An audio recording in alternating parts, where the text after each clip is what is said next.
Ya, baik. Selamat malam para upasaka upasika sekalian, Sugihontu. Semoga Anda semua dalam keadaan baik, damai, sehat dan bahagia. Kita melanjutkan pembahasan tentang Anatalakana Sutta, ya, kelas yang kedua malam hari ini. Sepertinya 3 kelas tidak cukup, kelihatannya 4 kelas, tapi kita lihat nanti. Baik, untuk tidak membuang-buang waktu, saya akan coba merangkum apa yang sudah kita pelajari minggu yang lalu. Jadi di sutta ini, ya, ini adalah sutta kedua, ya, yang dibabarkan oleh Sama Sambuddha, ditujukan kepada Pancawagya Bhikkhu. Pendengarnya adalah Sotapanna semua, ya. Tujuannya adalah untuk menuntun, membimbing Pancawagya ini supaya mampu mempenetrasi nama dan rupa lebih dalam lagi, sehingga mereka semua harapannya adalah bisa mencapai apa yang menjadi seorang kinasawa. Kinasawa itu adalah kina itu hancur, asawa itu adalah noda batin, ya. Seseorang yang noda batinnya telah hancur, artinya menjadi seorang arahat. Itu tujuannya Buddha, ya. Nah, di sutta ini sesuai dengan judulnya Anatalakana Sutta, Buddha fokus pada karakteristik dari bukan roh, ya, anatta. Minggu lalu sudah saya sampaikan, ada guru yang menerjemahkannya menjadi bukan diri atau tanpa diri, bukan roh atau tanpa roh, gitu ya. Tapi saya lebih condong menerjemahkannya sebagai bukan roh, ya. Minggu lalu juga sudah kita pelajari bahwa di kitab komentar juga diberikan informasi tentang kalau ini bukan roh, maka kita harus tahu terlebih dahulu yang disebut roh itu apa. Ya, ada berbagai penjelasan di kitab komentar minggu lalu, tapi 3 poin yang pertama adalah kalau itu roh, maka ada satu semacam pengertian bahwa pancakanda ini, 5 agregat ini, nama rupa ini adalah karako. Karako itu adalah pelaku. Ya, jadi kita sedang berbicara tentang Buddha sedang menuntun 5 pertapa Pancawagya Bhikkhu untuk merealisasi lebih dalam lagi anatta. Ya, kalau sekarang kita cermin atau refleks kepada kita sendiri, maka kita harus merenungkan bahwa sutta ini mengajarkan kepada kita bahwa sesungguhnya selama ini kita salah menganggap bahwa ini adalah saya, bahwa ada saya, ada diri, ada roh yang di dalam, entah ada di dalam tubuh jasmani, entah ada di dalam batin, perasaan dan lain sebagainya. Tapi intinya adalah ada wujud yang kekal, atau sering juga disebut sebagai satu identitas yang kita berikan kepada diri kita sendiri, bahwa ini adalah Bhante Keminda dan seterusnya, dan identitas ini harus dijaga sebaik-baiknya, ya, bahwa ini adalah satu identitas ini adalah satu wujud yang kekal yang di setiap kelahiran itu harus dibahagiakan, ya. Nah, tetapi di sini Buddha membimbing kita, menunjukkan kepada kita, ya, tidak hanya kepada Pancawagya, bahwa sesungguhnya apa yang kita anggap sebagai saya selama ini ternyata tidak lain dan tidak bukan menurut ajaran Buddha hanyalah 5 agregat saja, pancakanda.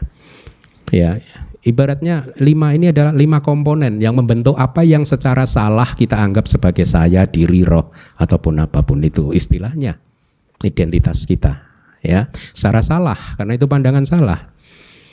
Ya, nah, Buddha di sutta ini seperti yang sudah Anda dengarkan minggu yang lalu, ternyata what is so called being, makhluk ini hanyalah terdiri dari 5 agregat, yaitu rupa kanda, wedana kanda, sanya kanda, sangkara kanda, dan winyana kanda. Ya, ibaratnya mobil, inilah 5 komponen pembentuknya. Di luar itu tidak ada yang disebut satu wujud satupun sedikit pun yang solid. yang tidak berubah, yang karako. Pertama tadi definisi roh tadi karaka. Karaka itu pelaku. Makanya di sutta disebutkan kalau memang tubuh jasmani ini roh, tubuh jasmani ini pelaku. Jadi aneh kalau kemudian tubuh jasmani ini sering melakukan sesuatu yang membuat dirinya sendiri itu sengsara. Betul.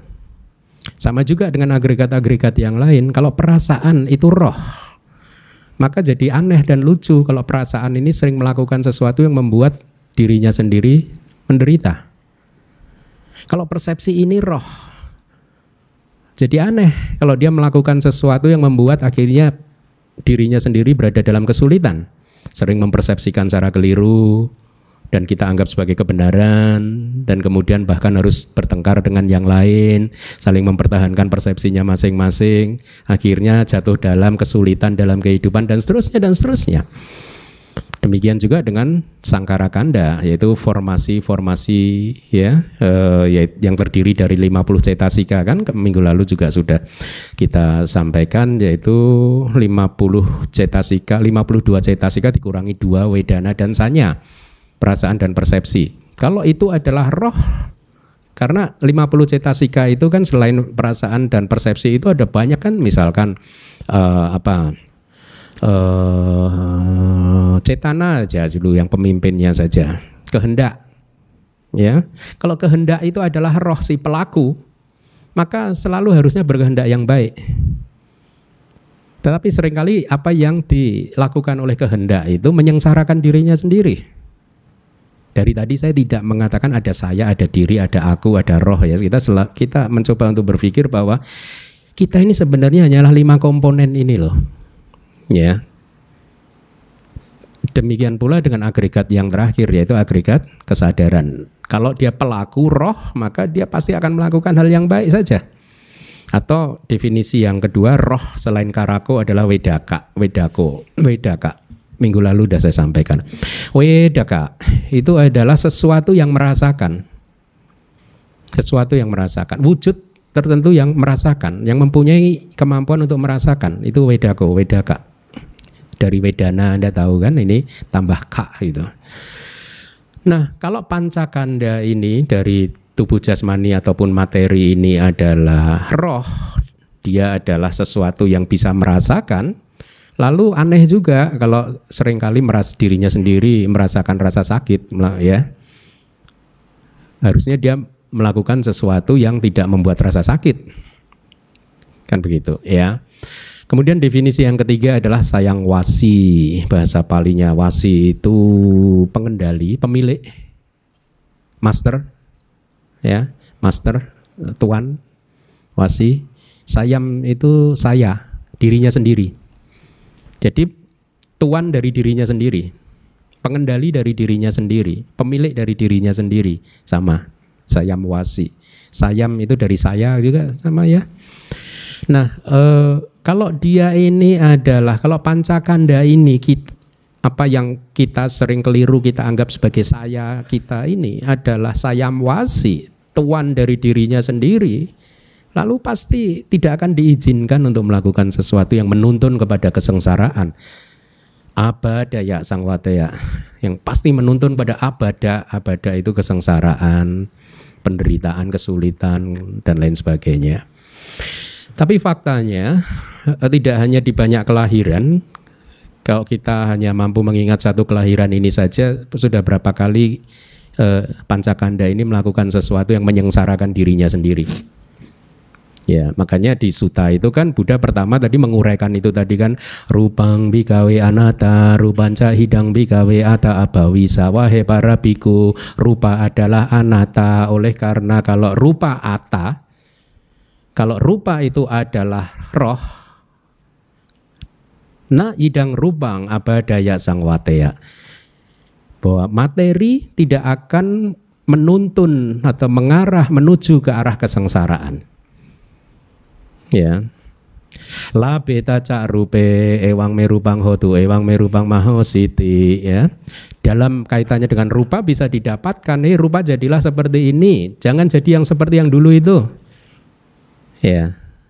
Maknanya seperti itu. Dan kemudian Buddha di Sutta mengurai Wedana Anatta, sama dengan logika yang sama. Wedana ca idang bikawe ata abawisa na idang wedana badaya sangwataya dan seterusnya, ya seperti itu tadi. Kemudian sanya dan seterusnya sampai diuraikan semua pancakanda. Kemudian di bait yang berikutnya Buddha mengatakan yasma cakko bikawe rupang anatta. Oleh karena rupang itu adalah anatta, materi tubuh jasmani itu adalah anatta, tasma rupang abadaya. Oleh karena itulah materi tubuh jasmani mengarah kepada kesengsaraan. Gitu. Nak cak labati rupe ewang merupang hotu ewang merupang mahositi. Kita tidak bisa mendapatkan rupa jadilah seperti ini, jangan jadi seperti itu, gitu. Pangoto Iwang Merupang Mahositi. Ya. Terus kemudian Wedana juga seperti itu. Ya. Kemudian di paragraf yang berikutnya kan di sutta itu Buddha mengatakan tasmatiha bikawe. Ya. Oleh karena itu wahai para biku yang kinci rupang, ya. Rupa apapun yang, itu artinya. Atita anagata pacupana, masa lalu, masa depan, sekarang. Ajatawa bahidawa, internal atau eksternal, olarikawa sukumangwa, kasar atau lembut, hinawa panitawa, hina atau superior, yang dure santikewa, yang jauh ataupun yang dekat. Ada 11. 11 ini Anda boleh hafalkan karena ini adalah yang diajarkan kepada Buddha. Sekarang saya beritahu kenapa 11 ini dipakai. Ini adalah klasifikasi atau kategori, 11 kategori yang dipakai oleh Buddha untuk kemudian menyimpulkan bahwa inilah agregat, inilah campuran. Kanda itu gugus, kumpulan. Agregat itu kan kayak campuran kan. Kenapa disebut agregat materi? Campuran dari materi, karena dia adalah materi dari 11 poin tadi. Atita anagata pacupana ajata bahida dan seterusnya. Wedana juga begitu, Wedana kanda juga begitu, Sanya kanda juga begitu. 11 itu tadi, maka disebut agregat. Itulah alasannya kenapa disebut kanda. Kenapa disebut agregat? Karena Buddha mengumpulkan semua agregat ini tadi, baik rupa, wedana, sanya, sangkara maupun winyana, dari 11 kategori ini tadi. Di luar ini sudah nggak ada lagi. Dan di sana yang rupang ati tanah kata pak coba nang jatawa bahidawa larikangwa netang mama neso hamasmi neso me atati, ya. Itu bukan milikku, bukan aku, bukan rohku, gitu. Jadi berkaitan dengan wedana kanda juga seperti itu. Wedana apapun, perasaan apapun, jadi tidak ada yang tertinggal. Apapun jenis perasaan itu, gitu. Yang kinci wedana, ya kaci wedana bahasa Palinya, bukan yang ya kaci wedana. Wedana apapun, dari masa lalu, masa depan, sekarang, internal, eksternal dan seterusnya, 11 kategori tadi. Itu tidak pantas untuk dilekati dianggap sebagai milikku, aku atau rohku. Itu dengan logika yang tadi sudah disampaikan oleh Buddha, ya. Oh, sebelumnya kan Buddha bertanya dulu, rupang bikawe nicang wa anicang wati. Materi itu kekal atau tidak kekal? Jadi biku dituntun dulu, diminta untuk menembus perlahan-lahan. Materi itu kekal atau tidak kekal? Anicang bante, anicca bante, yamban anicang, ya. Selanjutnya apapun yang anicca, dukang watang sukang wati, duka atau suka. Sukang bante, yang ban anicang, dukang viparinama damang. Apapun yang anicca dan duka dan bercirikan perubahan, yang viparinama damang, kalang nutang sama nupasitung. Apakah kita bisa melihatnya ini sebagai milikku, diriku atau rohku? Tidak bisa, ya. Demikian juga dengan wedana. Wedana anicca wa anicca wati. Wedana itu kekal atau tidak kekal? Dan seterusnya, tidak kekal. Ya pananicca duka wasa suka wati. Semua wedana yang tidak kekal tadi itu duka atau suka? duka. Ya pananica duka wiparinama dhamma. Segala perasaan yang anicca, kemudian duka dan bercirikan perubahan, pantas nggak untuk dilihat sebagai ini milikku, aku atau rohku? Tidak pantas. Oleh karena itulah Buddha kemudian menguraikan, makanya jangan dianggap sebagai itu. Tapi kita harus ewa metang yata butang sama panyaya data bang. Ini nasihat Buddha di kalimat di sutanya itu. Ewa metang yata butang sama panyaya data bang. Hendaknya harus dilihat dengan pengetahuan yang benar secara demikian. Artinya apa? Sama panya. Pengetahuan yang benar, artinya pengetahuan yang benar apa? Melalui meditasi. Ya, melalui meditasi, harus dilihat melalui meditasi bahwa pancakanda ya seperti itu tadi. Ya. Nah, itu adalah apa yang sudah kita pelajari minggu lalu. Kemudian saya juga kemarin minggu lalu menyampaikan kepada Anda 3 kategori duka, meskipun ini berasal dari kitab yang lain, tetapi karena saya pikir bagus untuk diketahui, untuk Anda ketahui. Jadi duka itu ada 3, dibedakan menjadi 3. Yang pertama adalah bahasa Palinya duka, dukata, keadaan duka yang normal, keadaan duka dalam rasa sakit. Ya, ini merujuk kepada apa? Duka wedana dan domanasa wedana, perasaan sakit yang berkaitan dengan tubuh dan rasa sakit yang berkaitan dengan mental atau sakit hati. Kalau Anda yang belum belajar Abhidhamma, ya. Jadi 2 jenis perasaan kan di sini kan ya diuraikan berdasarkan perasaannya. Kemudian yang kedua, keadaan atau bahasa Palinya sangkhara dukata, bukan duka tapi dukata. Jadi keadaan duka itu dukata, ada tanya gitu kan? Itu kayak abstrak. Ya, keadaan duka yang ada di dalam sangkara. Sangkara itu apa sih? Formasi. Ya, bisa bermacam-macam, tapi dalam konteks ini sangkara itu berarti semuanya ini, apapun. Kalau di dalam sangkara kanda beda lagi artinya.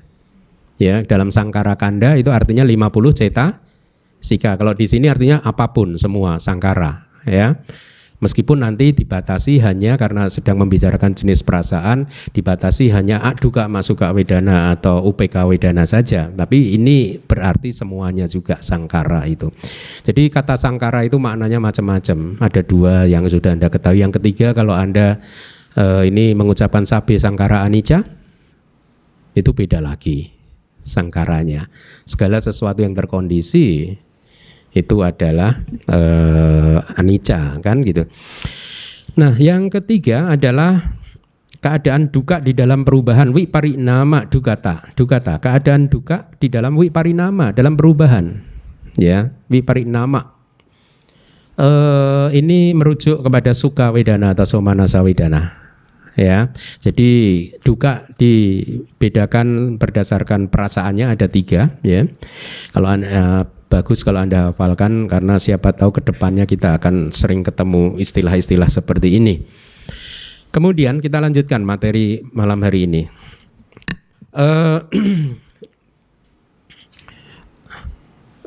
Kan Buddha menuntun para biku begini, rupang bikawe anat nicang wa anicawati, kekal atau tidak kekal.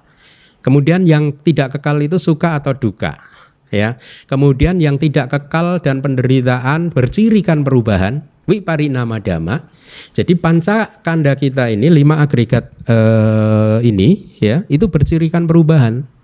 Anicca, duka bercirikan perubahan. Ya, nah di sini penjelasannya adalah berkarakteristik individual perubahan melalui tahapan pelapukan dan kematian. Ya, ini sebenarnya nama lain dari didik dan bangga, kelangsungan dan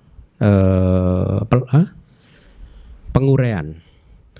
Didik dan bangga, kalau di kelas hari Sabtu Abhidhamma kan sudah kita pelajari kan bahwa nama dan rupa itu mempunyai 3 submomen, upada, didik, bangga. Kemunculan, momen kemunculan, momen kelangsungan atau bertahan untuk sesaat, kemudian bangga, momen terurai, penguraian. Ya, tapi di sini dipakai istilah pelapukan atau kelangsungan, ya, kematian atau penguraian, ya. Jadi semua pancakanda ini bercirikan perubahan seperti itu. Ya, dia akan terus mengalami pelapukan dan nanti akhirnya terurai, meninggal dunia, ya. Nah, jadi kita masih terus diajarkan oleh Buddha untuk memahami proses nama rupa dalam 3 momen, yaitu upada, didik, dan bangga, ya. Mari kita lanjutkan. Etang mama eso hamasami eso me atati, gitu kan. Apakah pantas untuk dilihat etang mama ini milikku, ini aku, atau ini diriku? Para Bante menjawab, no hetang Bante, tidak Bante, benar sungguh tidak Bante, gitu. Nah, apa yang Anda pahami dengan ini milikku, ini aku, dan ini diriku? 3 ini juga terminologi, ya, terminologi Buddhis. Etang mama eso hamasmi eso meata. Ini milikku, ini aku, dan ini diriku, atau ini rohku. Ini maaf, harusnya ini rohku, ya. Terminologi apa? Terminologi yang secara teknis disebut sebagai papanca dhamma. PAPN ada ulernya, CA dhamma. Papanca itu apa sih? Perkembangbiakan. Jadi 3 ini adalah papanca dhamma, atau penjelasannya itu dhamma yang memperpanjang rangkaian pancakanda dalam rangkaian keterkaitan kelahiran kematian, kelahiran kematian, kelahiran kematian. Jadi papanca dhamma adalah dhamma-dhamma yang membuat rangkaian agregat ini makin panjang. Artinya makin panjang apa? Ya lahir mati, lahir mati, lahir mati, enggak berhenti-berhenti. Enggak keluar dari samsara. Atau dengan kata lain, sering guru-guru barat menjelaskannya sebagai dhamma yang memperpanjang samsara. Sama. Ya, samsara itu kan siklus kelahiran kematian. Dia memperpanjang jumlah kelahiran kematian. Ya, kita ingin panjang enggak? Kita ingin pendek ya. Segera berakhir lah ini penderitaan ini. Nah, jadi inilah dhamma yang memperpanjang samsara, ya. Ini milikku, itu penjelasannya adalah cengkeraman melalui kehausan, tanha. Jadi ini milikku, ini adalah manifestasi dari tanha, kehausan atau nafsu keinginan, atau loba cetasika. Ya, dengan sifat perilaku yang menganggap apapun sebagai milikku. Ya, dunia ini milikku, tubuh ini milikku, ini pikiranku, dan lain sebagainya. Itu tanha, loba, keserakahan, cetasika loba, ya. Tapi mempunyai nama khusus yaitu tanha, kehausan atau nafsu keinginan. Sedangkan ini aku adalah cengkeraman melalui kesombongan, mana, cetasika mana, kesombongan, ya. Dengan sifat perilaku yang menganggap ini loh aku, ini loh saya, inilah saya, inilah Anda, gitu. Kesombongan, ya. Ini rohku adalah cengkeraman melalui pandangan salah, didik, cetasika didik, dengan mengambil apapun berdasarkan distorsi tentang adanya sesuatu yang bersifat pribadi atau adanya roh. Jadi papanca dhamma itu tidak lain dan tidak bukan adalah trio loba, cetasika keserakahan, trio keserakahan, yaitu loba, didik, mana. Tapi dia mempunyai nama khusus, tanha, mana, didik, ya. Urutannya agak berbeda, ya. Nah, jadi ini milikku, ini aku, dan ini diriku adalah ekspresi dari papanca dan dhamma. Cengkeraman melalui kehausan atau tanha gaha, ya, cengkeraman melalui kehausan. Artinya ini adalah sebenarnya kehausan yang mencengkeram pikiran ini loh. Tidak, ya lebih pada mencengkeram pikiran, mengendalikan, merusak pikiran. Di dalam kitab komentar disebutkan tanha gaha ini, cengkeraman dari nafsu atau cengkeraman dari kehausan ini hendaknya dipahami berdasarkan 108 pikiran yang disertai dengan kehausan atau nafsu, atau bahasa palinya tanha wicarita, ya. Saya akan jelaskan di slide berikutnya karena ini berasal dari sutta yang berbeda. Tapi kita ke yang kedua dulu. Ini aku adalah cengkeraman kesombongan, hendaknya dipahami berdasarkan 9 jenis kesombongan. Anda sudah belajar di kelas Abhidhamma kan, ya. Ada 9 jenis kesombongan, yaitu apa? Menganggap saya ini lebih baik dari Anda, sombong ya. Bahkan saya menganggap saya ini sama dengan Anda, itu juga bisa muncul dari kesombongan. Atau saya lebih inferior dari Anda, itu juga bisa muncul dari kesombongan ya. Kemudian ada 3 kan. Kemudian 3 jenis kesombongan ini dibedakan berdasarkan 3 waktu, masa lalu, masa depan, dan masa kini. Berarti ada 9 jenis kesombongan. Dulu kesombongan saya pernah menganggap bahwa saya lebih baik dari Anda semua dulu ya. Atau sekarang saya menganggap saya lebih baik dari Anda semua. Atau saya mengatakan kepada Anda besok pasti saya akan lebih baik dari Anda. Ya, dan di masa depan omongan itu muncul lagi. Berarti itulah kesombongan masa depan. Kemudian cengkraman melalui pandangan salah hendaknya dipahami melalui dalam kerangka 62 pandangan salah ya, yang sudah saya uraikan di Sutta kelas hari Minggu, 62 pandangan salah ya. Nah, jadi sekali lagi, apakah kemudian pancakanda atau 5 agregat ini pantas untuk dilihat sebagai milikku dan seterusnya? Tidak ya. Karena sekarang kita sudah tahu kalau kita menganggap ini milikku, maka itulah tanha. Inilah kehidupanku. Jangan ganggu saya, ini kehidupan saya. Kamu urus kehidupan kamu sendiri. Ini udah tanha, sombong lagi. Makanya panjang samsaranya. Kelahiran kematiannya nambah terus. Ya. Kalau ini aku adalah ada kesombongan, kemudian roh itu menganggap ini ada roh wujud. Anda paham ya, roh itu yang bagaimana? 3 tadi minimal. Ada yang lain sih sebenarnya. Tapi bagus nih yang 3, yaitu karaka, pelaku, wedaka, yang merasakan, dan saya mewasi, penguasa dari dirinya sendiri, pemilik dari dirinya sendiri. Ya. Nah, kalau Anda renungkan papanca dhamma ini, lihatlah betapa kita setiap hari itu senantiasa, jangan kita lah, ini karena pandangan salah lagi ya. Bukankah setiap hari pancakanda ini, repot ya kalau nggak pakai bahasa konvensional. Makanya harus pakai bahasa konvensional ini.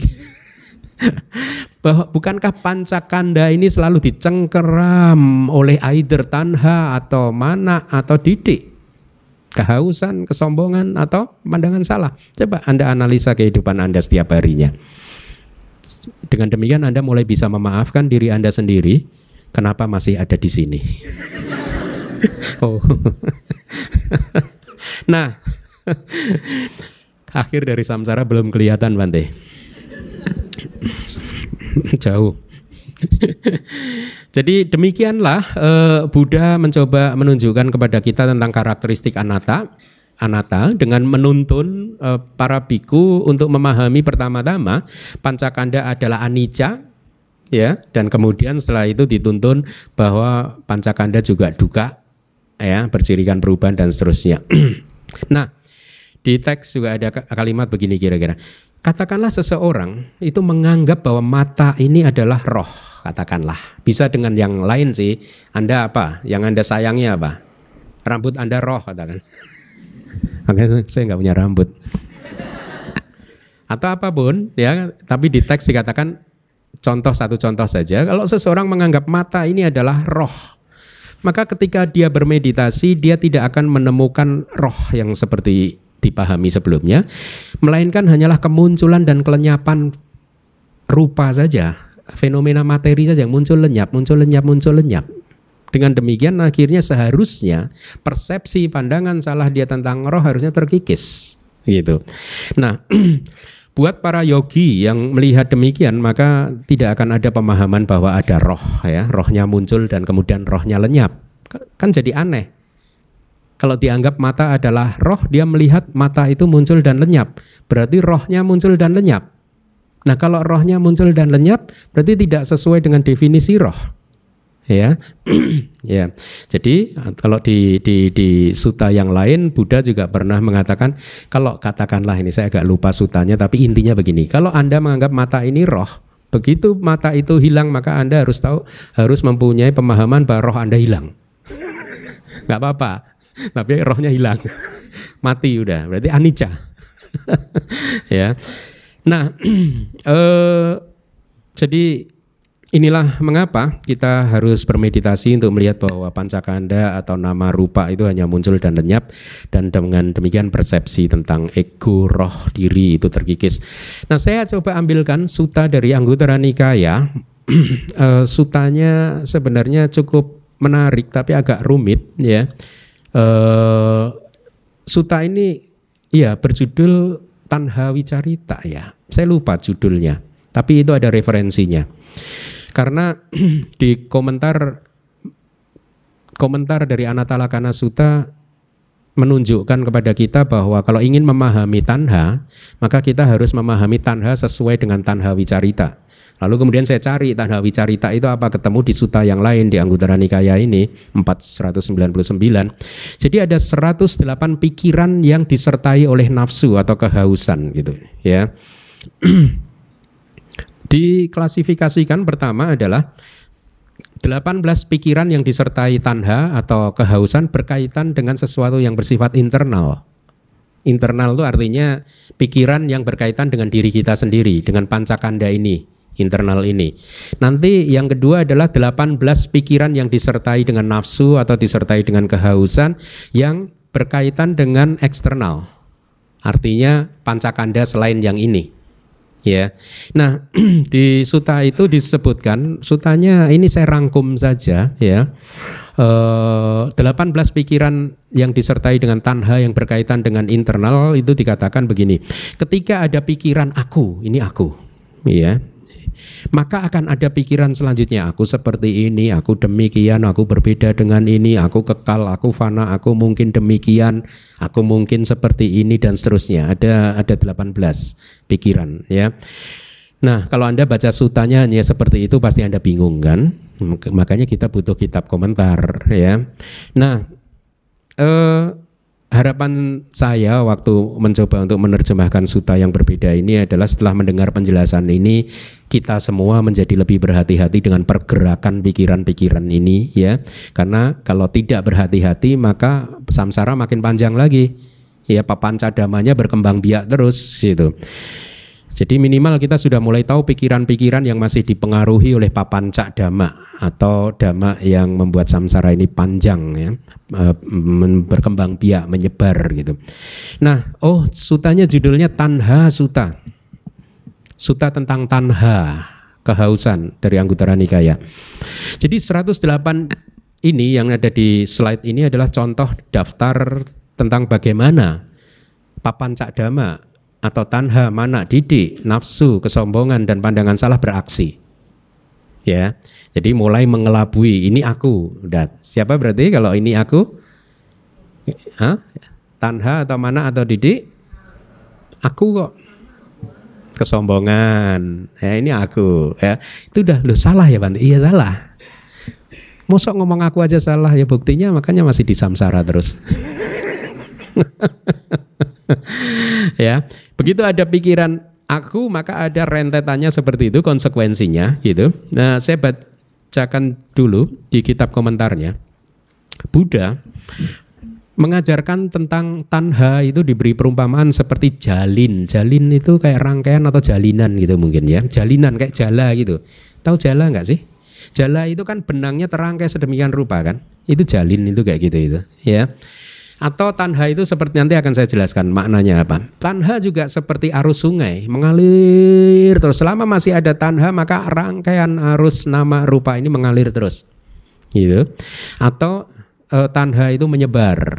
Artinya menyebar ya, kadang lahir di sini, kadang lahir di sana, di mana-mana, dan juga menyebar di semua objek, menyebar di semua pintu. Ya, pintu mata, pintu telinga bisa masuk keluar dari sana ya, terhadap objek apapun ya. Kemudian lengket. Ya itu biasa. Anda lengket kan kalau dengan apa yang Anda sukai kan. Itulah loba ya. Nah, tanha seperti jala tadi, jalinan tadi ya. Karena senantiasa membelit seseorang dimanapun dia berada di alam kelahiran yang manapun, dibelit terus. Artinya apa? Tidak bisa bergerak, tidak bisa keluar. Seperti ikan yang nggak bisa keluar dari jala. Seperti akhirnya kita nggak bisa keluar dari samsara. Ya karena tanha itu. Ya, seperti arus sungai karena senantiasa mengalir dan berpindah-pindah dari satu bumi ke bumi yang lain mengikuti setiap kelahiran. Ya, kalau kita bicara abhidhamma, maka ketika membicarakan samsara kita sedang membicarakan aliran agregat, aliran pancakanda, atau secara teknis kalau di Dhamma Sanggani itu kanda ayatana dhatu, aliran agregat, aliran landasan indriawi, aliran elemen gitu. Anda belum belajar ini Dhamma Sanggani sih. Ya, intinya ini adalah aliran pancakanda, ya, rangkaian arus pancakanda yang mengalir terus tanpa putus. Selama masih ada tanha, maka itu semua tidak bisa terlampaui. Karena kenapa? Karena begitu muncul cuti, kematian akan disambung dengan kelahiran kembali. Setelah itu cuti, kematian muncul lagi, sambung lagi dengan kelahiran kembali, terus terangkai terus gitu, tidak putus. Nah, oleh karena adanya tanha ini, maka dunia ini katanya di kitab komentar, artinya dunia itu dunia pancakanda, dunia 5 agregat tercekik katanya, udasta, tercekik, terselubung, parionado, dan oleh karenanya dunia telah menjadi tantakulaga jatuh, artinya terangkai sedemikian rupa sehingga menjadi satu bola yang terbuat dari benang yang ruwet gitu, karena tanha ini. Di rangkaian arus kesadaran kita ini udah ruwet. Makanya kalau di kelas abhidhamma di semester 1 ya saya sampaikan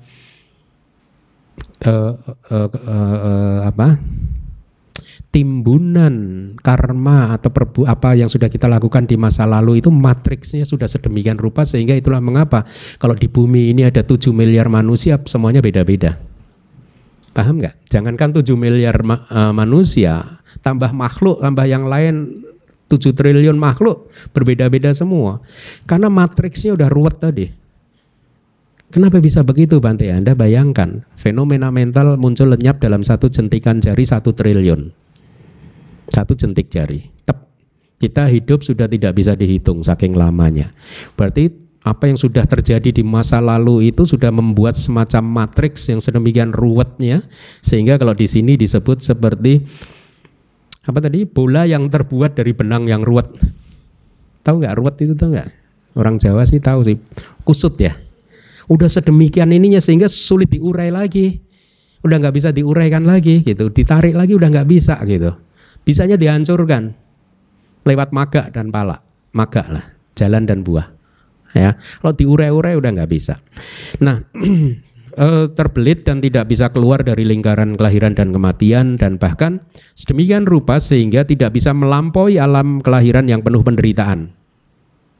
Bahkan sedemikian terbelitnya sehingga agregat ini tidak bisa melampaui 4 apaya. Kenapa? Kalau dia agregat ini sudah bisa melampaui 4 apaya, berarti dia minimal sotapana. Cepat atau lambat tidak ada kelahiran yang ke-8. Dia keluar, hancur bola ruwetnya tadi, yang kusut tadi. Ya. Nah, dari kitab komentar selanjutnya dari Tanha Sutta tadi ada kalimat yaktahi jalang samantato sang sibitang akulabya kulang ewang tanha piti jalak sadisa jali niti wuta, artinya yaktahi jala seperti halnya dengan jala tahu ya, yang untuk menjaring ikan itu kan. Samantato sang sibitang yang terjalin, teranyam gitu ya, keseluruhannya terikat satu sama lainnya. Ewang tanha piti, maka demikian juga halnya dengan tanha atau nafsu keinginan atau kehausan ya. Jala sadi sata jaliniti wuta dikatakan sebagai atau seperti jalinan yang mirip dengan jala ya. Jadi seolah tanha ini sudah teranyam dengan semua objek di dalam samsara. Ya, begitu ada objek apapun tanha muncul. Ada objek apapun tanha muncul kayak lengket. Ya. Kayak objek apapun kayak terserap di bola yang ruwet tadi. Jadi akhirnya membentuk samsaranya nggak selesai-selesai. Rangkaian kelahiran dan kematiannya menjadi semakin panjang gitu. Nah, sekarang saya akan coba jelaskan apa yang dijelaskan di kitab komentar tentang ketika ada pikiran aku ya. Jadi ketika ada pikiran aku dijelaskan apapun yang berkaitan dengan 5 kanda secara keseluruhan diambil dalam kerangka tanha mana didik lagi, masih tanha mana didik, papanca dhamma. Kehausan, kesombongan, pandangan salah, ya. Jadi ketika ada pikiran aku, di sini dijelaskan bahwa aku itu bisa apa aja. Entah seseorang mungkin mengidentifikasikan aku ini adalah tubuh jasmaninya, rupanya, atau orang lain mengidentifikasikannya sebagai wedana, atau bahkan kita hari ini mengidentifikasikan jasmani sebagai aku, besok sebagai wedana, atau detik ini aku adalah jasmani, detik berikutnya wedana, ini adalah aku, dan seterusnya, ya.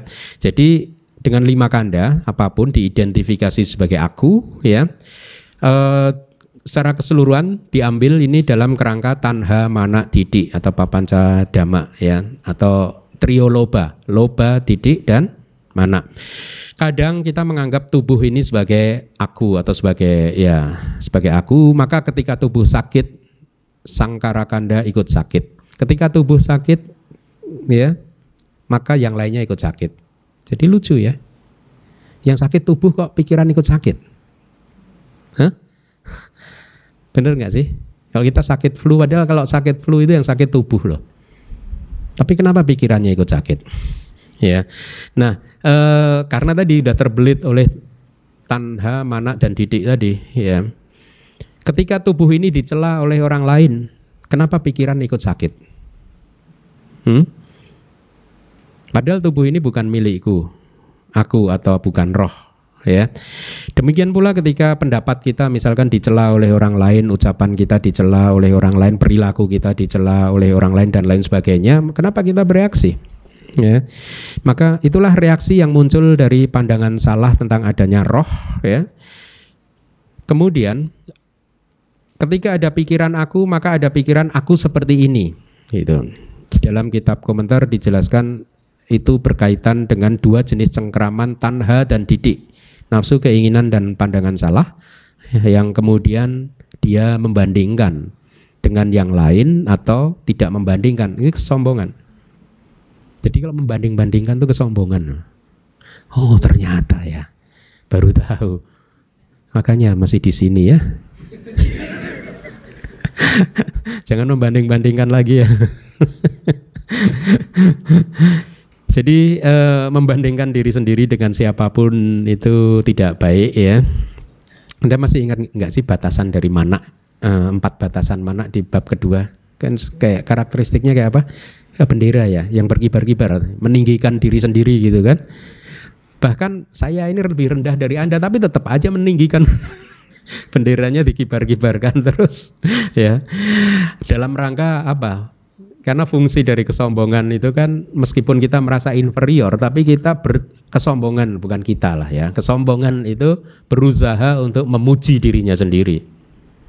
Masih ingat gak fungsi kesombongan? Ya. Jadi menonjolkan diri dan seterusnya. Nah, kemudian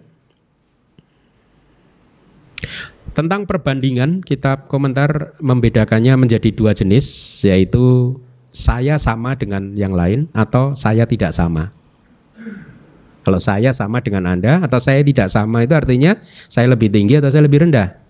Ya, sama toja, sama toja. Keduanya adalah mana, kesombongan. Tanpa perbandingan.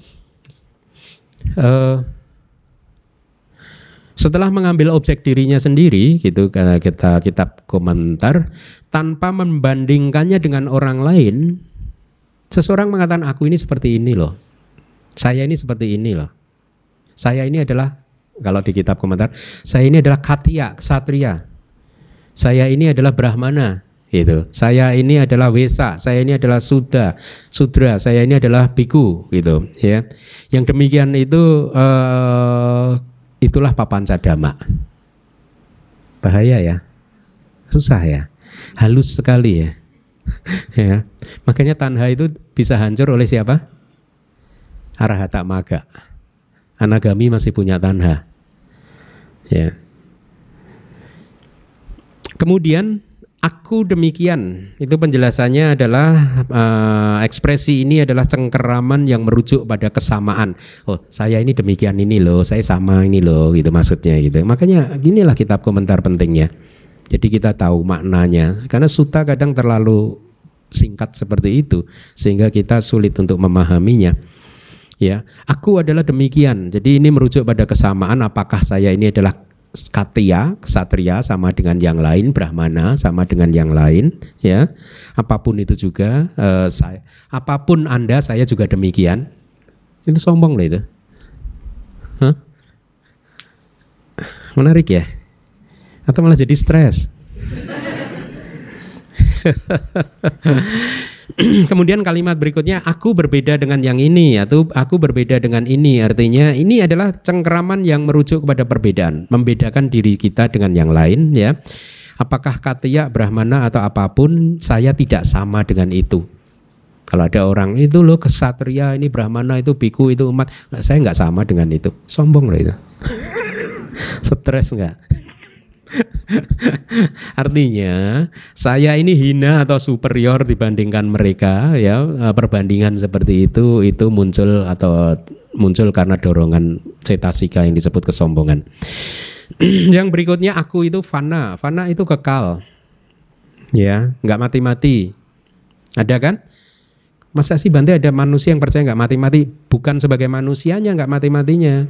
Setelah sebagai manusia dia mati. Setelah itu dia kan dikubur, di sana kekal. Gitu. Ada pemahaman seperti itu. Kekal lawan dari anicca. Di kitab komentar disebutkan sida titi satang. Artinya apa? Oleh karena dia tenggelam maka disebut kekal. Kitab komentarnya hanya seperti itu. Sida titi. Penjelasan dari kekal adalah disebutkan karena sifatnya yang tenggelam. Tapi ada di kitab subkomentarnya menjelaskannya seperti ini. Binasa, musnah, nasati. Iya, karena dia binasa atau musnah. Oh,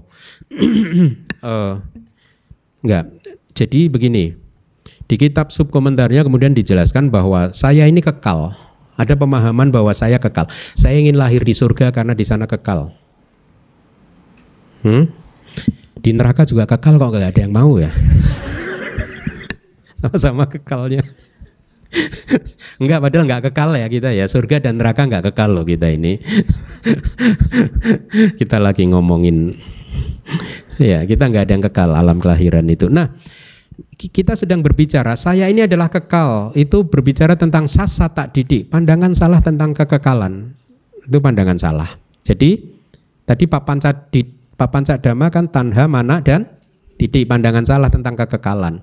Lalu di kitab subkomentar juga disebutkan pandangan salah yang lain adalah uceda didik, lawan dari sasa tak didik. Lawan dari pandangan tentang kekekalan adalah pandangan tentang pemusnahan.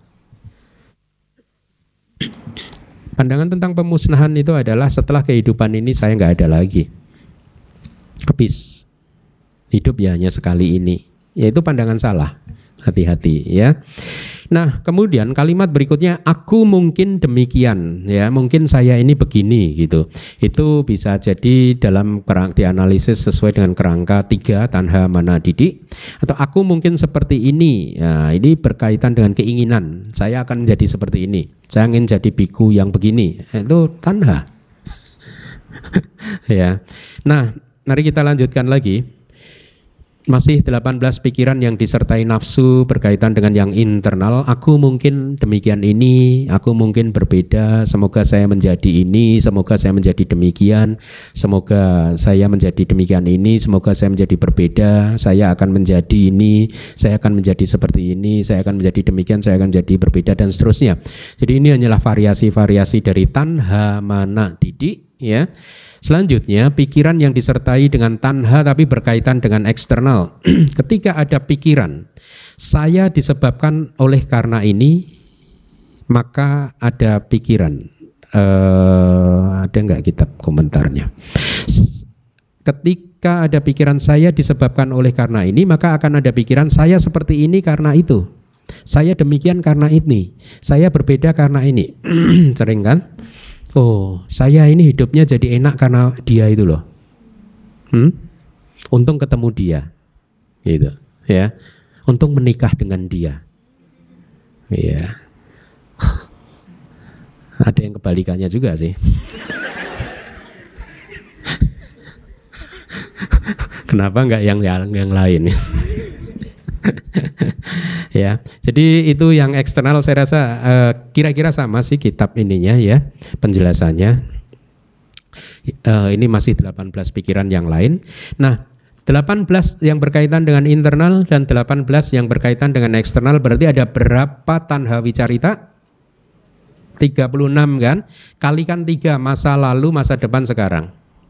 108. Ketemu ya tanha wicarita itu seperti itu. Mari kita lanjutkan. Tadi ada kalau di sutanya kan ada kalimat rupang bikawe anata, rupanja hidang bikawe, materi adalah bukan roh para biku, wahai para biku, karena kalau materi adalah roh maka ini tidak akan mengarah pada kesengsaraan dan lain sebagainya kan.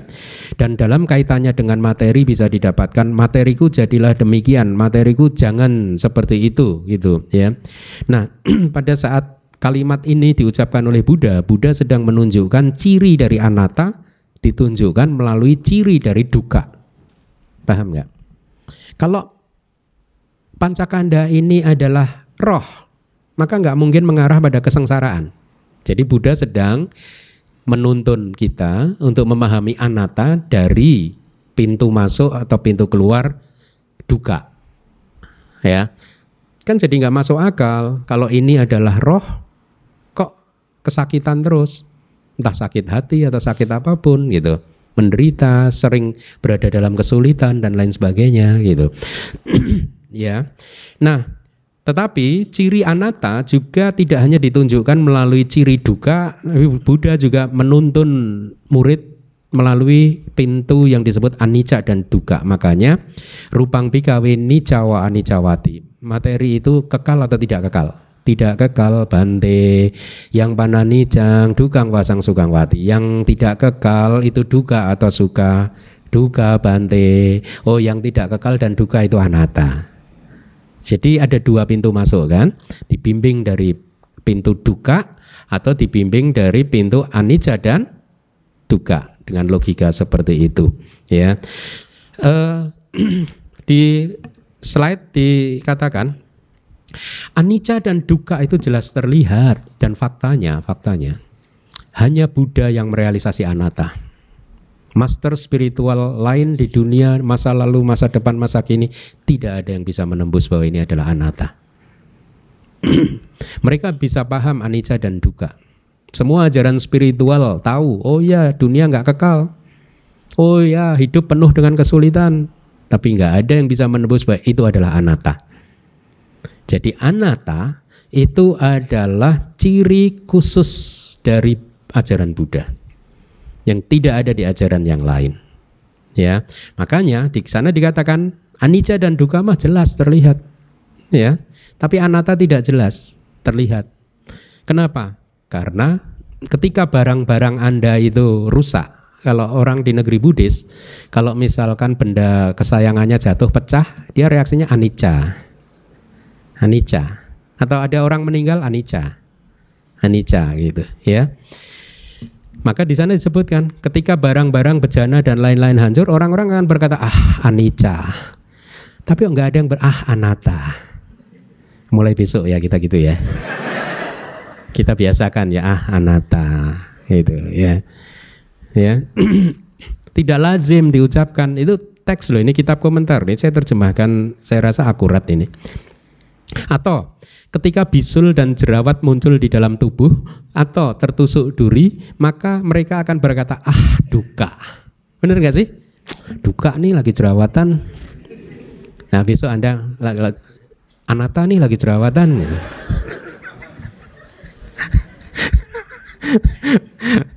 Ya. Jadi anicca dan dukkha mudah terlihat dan sering dipakai untuk ekspresi-ekspresi seperti itu gitu ya. Mari kita lanjutkan. Sesungguhnya yang dinamakan karakteristik anatta itu tidak terang terlihat, sulit membuatnya diketahui oleh orang ya. Disebabkan oleh yang demikian maka guru Sarabangga, ini kitab komentar, Sarabangga adalah guru spiritual di masa lalu dan lain-lain, guru-guru yang lain tidak memperlihatkannya, tidak bisa mengajarkannya, apalagi membuatnya diketahui, artinya menuntun muridnya sehingga dia bisa merealisasi itu loh anatta. Oleh karena itu Begawan Buddha memperlihatkannya melalui anicca, dukkha atau keduanya. Sesungguhnya tidak hanya guru-guru itu, bahkan saya rasa guru-guru di masa zaman now juga, mana yang bisa menunjukkan anatta? Buddhism saja yang bisa ada satu rangkaian latihan yang membuat kita bisa merealisasi anatta gitu. Nah, kitab komentar kemudian Wedana di Supi Sewanawo, artinya metode yang seperti itu juga berlaku untuk perasaan dan agregat-agregat yang lain. Artinya kita kan dari tadi membicarakan hanya materi, rupa kanda, agregat materi, tapi Anda harus memahami demi mempersingkat waktu bahwa agregat perasaan juga cirinya sama dengan yang sudah kita bahas. Agregat persepsi juga cirinya sama dengan yang sudah kita bahas, dan semua agregat-agregat yang lain juga sama ya. Nah, jadi sekarang Begawan atau Buddha akan menunjukkan karakteristik anatta melalui anicca atau dukkha atau keduanya ya. Mari kita lihat. Sehubungan dengan hal tersebut, pertama-tama terdapat 4 jenis materi masa lalu berdasarkan waktu, kesinambungan, saat dan momen, mulai Abhidhamma.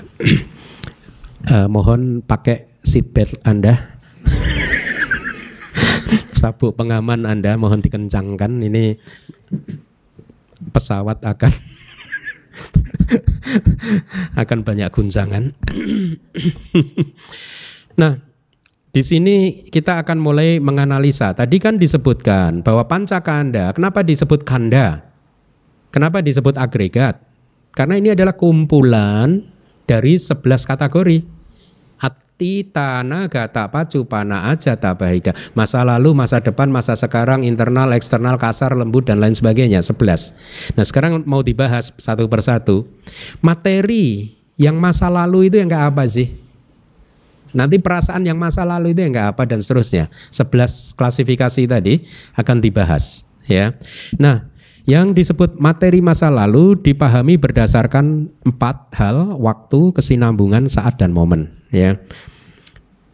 Dengan menganalisis demikian maka kita diajarkan bahwa sebenarnya pancakanda itu di setiap saat, nanti Anda akan mulai paham bahwa setiap detik kita ini adalah bukan kita, pancakanda ini adalah pancakanda yang baru karena nggak ada kita kan. Tapi susah dong ngomongnya, nggak boleh. Besok saya ngomong, besok pagi saya ceramah misalkan nggak boleh pakai saya kan. Sukihontu, semoga semua agregat ini dalam keadaan damai, bahagia, sehat ya. Dan izinkanlah agregat yang ini untuk berceramah ya. Nah, agregat yang ini akan mulai membahas Sutta Mahakama Vibhanga Sutta. Susah ya. Habis kalau ngomong saya sombong. Nah, tapi kita sekarang coba analisis. Jenis materi atau rupa kanda, agregat materi yang masa lalu itu dianalisis berdasarkan waktu, kesinambungan, saat dan momen ya. Kita setiap saat adalah agregat ini setiap saat adalah agregat yang baru ya. Yang menarik adalah kalau yang belajar Abhidhamma udah paham, yang belum nih saya beritahu ya. Agregat ini agregat itu juga tidak pernah sama dalam 2 detik yang berurutan. Jadi ini adalah manusia baru terus tiap detiknya ini. Lahir mati, lahir mati, lahir mati, lahir mati, lahir mati. Usianya singkat sekali. 1/1 triliun detik katakanlah begitu. Ya, tidak pernah sama dalam 2 momen yang berurutan, selalu berubah, setiap momen berubah, gitu ya. Nah, dari pemahaman yang seperti ini, pancakanda dari 11 kategori tadi ya seperti itu semua. Setiap momen adalah pancakanda yang baru, baik itu yang masa lalu, di masa depan juga seperti itu. Ya, makanya ada realisasi di dalam meditasi kan. ketika kita mencoba untuk menganalisis nama rupa ini, kemudian kita akan dibimbing oleh guru untuk melihat apa yang menyebabkan nama rupa ini muncul. Akhirnya kita melihat ke masa lalu, oh nama rupa ini muncul karena ada sebab yang mendahuluinya. Dan di masa lalu selalu begitu sampai kita confirm di masa depan pun juga akan seperti itu gitu. Nah, mari kita lihat rupa masa lalu berdasarkan waktu. Yang disebut masa lalu berdasarkan waktu adalah rupa yang ada sebelum kemunculan Patisandi, sebelum kemunculan kesadaran penyambung kelahiran kembali, ya. Artinya materi di kehidupan yang sebelum kehidupan saat ini itu masa lalu semua. Yang disebut masa depan adalah semua materi yang muncul setelah kematian nanti. Itu masa depan, masih muda ya. Yang disebut materi masa kini atau saat ini adalah semua materi yang ada dimulai dari kelahiran sampai nanti kematian atau kehidupan saat ini ya. Masih muda ya. Nah, sekarang berdasarkan kesinambungan klaster, di dalam klaster kesinambungannya. Yang disebut masa lalu atau masa kini, tapi ini dibedakan. Pertama materi yang disebut utuja rupa dan aharaja rupa. Nah loh. Untuk materi yang dengan sebab kemunculan temperatur dan juga materi yang muncul dari makanan, maka utuja dan aharaja rupa, kama dan cita beda.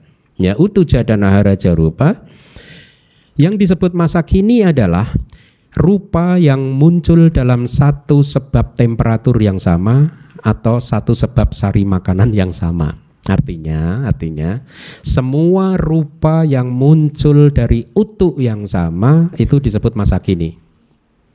Kita udah belajar ya di bab 6 ya. Ini yang belum belajar maaf ya. Jadi gimana nih Bante gitu. Ikut kelas lah hari Minggu besok.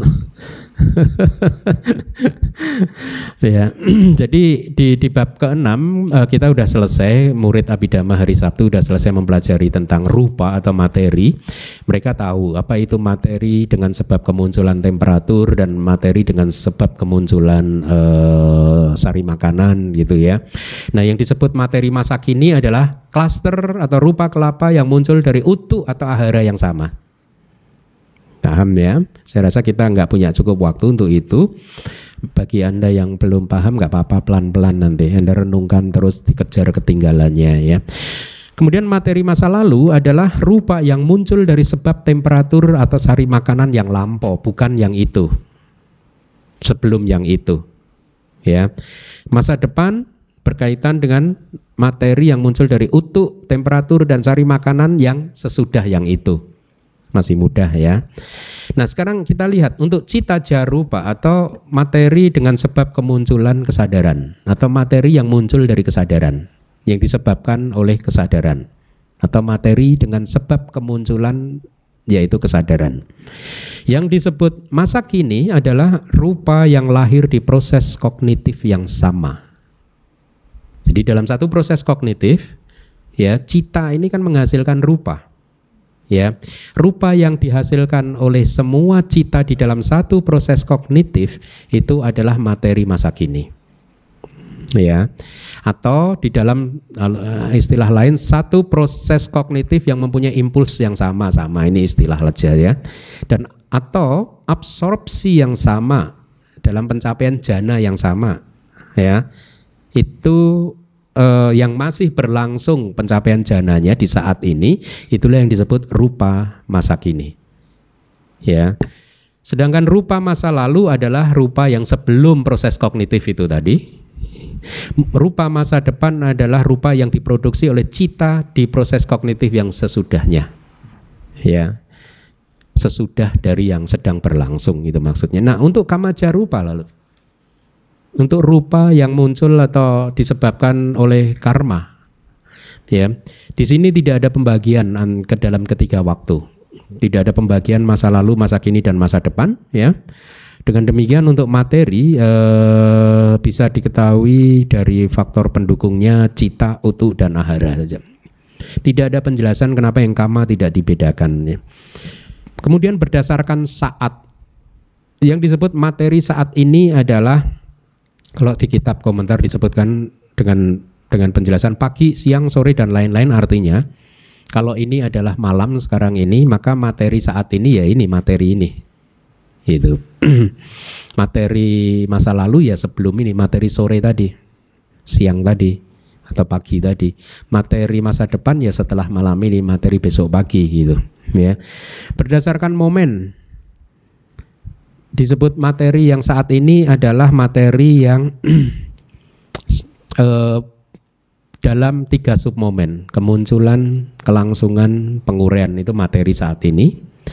Sesudahnya adalah materi masa depan, sebelumnya adalah materi masa lalu. Ya, masih mudah sih. Kemudian ajatawa, bahidawa, materi internal dan materi eksternal. Yang disebut materi internal adalah 5 jenis materi yang diawali dengan mata, karena aktivitasnya yang mengarah ke kepribadian. Anda masih ingat pelajaran bab berapa ini? 6 ya, masih ya. Bab ke-6 itu materi dibedakan menjadi internal dan eksternal. Yang internal ada berapa? 5, betul. Yang eksternal ada berapa? Sisanya, ya benar. Berapa sisanya berapa? Ya, di bab ke-6 kita udah belajar semua materi dibedakan ke dalam internal dan eksternal. Yang internal itu hanya ada 5 rupa, 5 materi, yaitu caku pasada, saya terjemahkan transparansi mata, sota pasada transparansi telinga, gana pasada transparansi hidung, jiva pasada transparansi lidah, kaya pasada transparansi tubuh. Ini internal. Kenapa? Karena berkaitan dengan diri kita, kepribadian. Sisanya ada 23 materi, itu semuanya eksternal, ya. Nah, kitab komentar hanya menuliskan demikian. Internal adalah, ini Anda baca di slide, yang disebut internal adalah 5 jenis materi yang diawali dengan mata karena aktivitasnya yang mengarah ke kepribadian. Apabila Anda tidak mempelajari Abhidhamma, ini pertanyaan saya, bagaimana Anda paham itu? Tapi karena Anda udah paham Abhidhamma kan, dimulai dengan mata, berarti mata, telinga, hidung, lidah, dan tubuh. Ada 5 jenis materi gitu. Nah, jadi inilah mengapa, padahal ini kita bicara sutta loh. Kok Abhidhamma sih Bante? Katanya sutta. Wah, ini termasuk penipuan ini. Broadcastnya sutta. Penjelasannya Abhidhamma, gimana ini? Protes dong harus. Ya, nah itulah mengapa saya sering mengatakan sutta dan Abhidhamma itu nggak bisa dipisahkan. Ya, tidak bisa dipisahkan. Gitu.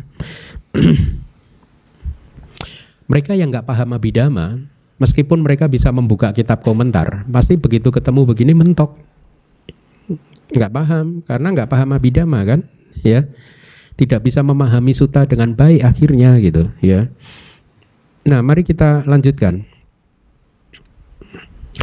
Di luar itu, karena keeksternalannya, sisanya adalah eksternal, hanya begitu. Tapi karena kita udah belajar Abhidhamma, kita jadi tahu. Tadi angka 5 dan 23 nggak ada di kitab komentar loh. Itu komentar kita di sini itu. Nggak ada, hanya ini, hanya begini nih, hanya di slide itu tulisannya seperti itu saja. Tapi kan kita paham, ini 5 dan 23 gitu. Dan juga hendaknya dipahami di sini bahwa internal adalah yang berhubungan dengan diri sendiri dan eksternal adalah dengan tentang orang lain. Masih mudah. Kita lanjutkan lagi. Ajatawa, bahidawa, olarikawa, sukumawa, yang kasar atau yang lembut gitu. Materi yang kasar itu yang kayak apa? Materi yang lembut itu yang kayak apa? 12 jenis materi hendaknya dipahami sebagai kasar berdasarkan benturan. Masih ingat gak pelajaran bab ke-6? Benturan, sappatiga bahasa Palinya kan? Materi yang dengan benturan.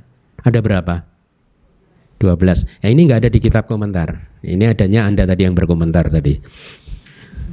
Ya, saya lanjutkan lagi yang kalimat yang berwarna kuning, yaitu 9 materi yang diawali dengan mata dan 3 elemen kecuali air. Hanya seperti itu. Lalu Anda memahaminya bagaimana? Ini sudah as it is dari kitab komentarnya. Makanya pengetahuan yang komprehensif itu diperlukan. Makanya harus sekolah. Sekolah dong Anda. Kenapa nggak mau? Katanya Aling, kan udah Bante setiap Sabtu Minggu sekolah di DBS katanya. Nah, mari kita baca pelan-pelan. Jadi ada berapa materi yang kasar lalu? 12. Materi yang kasar itu ada klasifikasinya, yaitu olarika. Atau yang lawannya berarti sukuma berapa? 16 kan? Tapi di situ kasar berdasarkan benturan juga. Berarti ada sapatiga juga kan, di bab 6 kita udah belajar kan materi yang dengan benturan.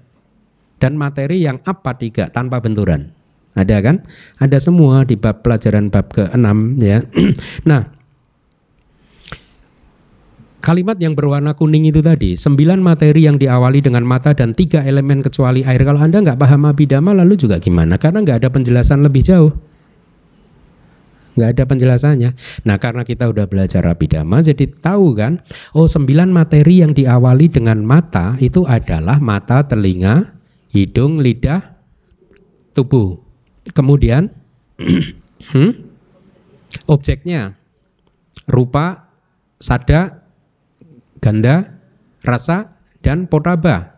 Potaba itu apa? Kan 9 plus potaba. Potaba itu apa? 3 materi kecuali elemen air, kan bahasa Palinya gitu kan kira-kira. Berarti elemen tanah, api, dan angin. 9 tambah 3 berapa? 12. Ketemu kan? Ya. Atau kalau Anda mau mudah yang sudah belajar bab 6, yang disebut materi yang kasar adalah pesada rupa dan gocara rupa. Ya, langsung selesai. 5 plus 7, 12. Ya. Nah, selanjutnya sisanya adalah lembut karena sifatnya yang berlawanan. Nah, tidak ada penjelasan berapa itu sisanya. Sisanya berapa lalu? Anda udah belajar, coba belum? Blank.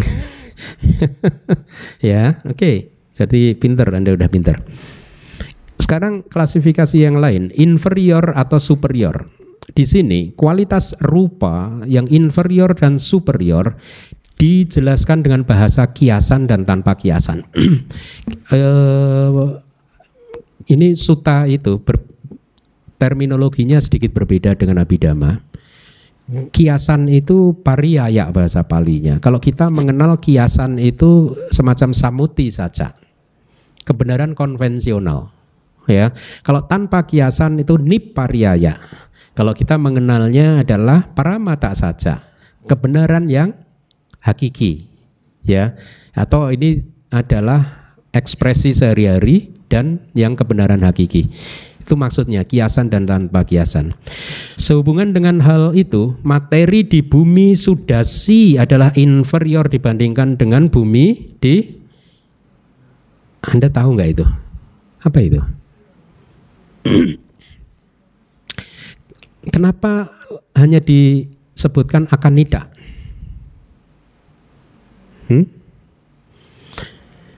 Di sini kan sehubungan dengan hal itu, materi yang ada di bumi Sudasi itu inferior dibandingkan dengan bumi Akanita. Kenapa begitu? Karena bumi Akanita lebih tinggi dari bumi Sudasi. Tapi di atas bumi Akanita kan masih ada arupa bumi. Kenapa nggak dimasukkan? Karena tidak ada materi, ya. Langsung mulai di alam Brahma materi halus yang tertinggi, yaitu Akanita, itu tertinggi. Di bawahnya Akanita itu Sudasi, Brahma Sudasi. Di bawahnya Sudasa, ya. Kemudian di bawahnya lagi Awiha, Asanya Sata, bawahnya lagi Weha Pala, dan seterusnya sampai ke neraka. Yang paling bawah itu neraka kan. Kalau dari bawah dihitung neraka, kerajaan binatang, peta, asura, manusia, Catu Maharajika, Tawatingsa, dan seterusnya sampai Akanita. Nah, definisi inferior dan superior dihitung berdasarkan bumi itu tadi.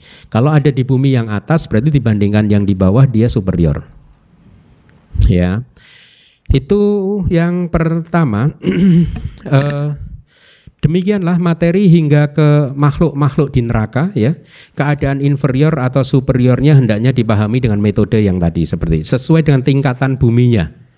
Kalau dia ada di bumi yang di atas berarti dia superior, yang di bawah inferior.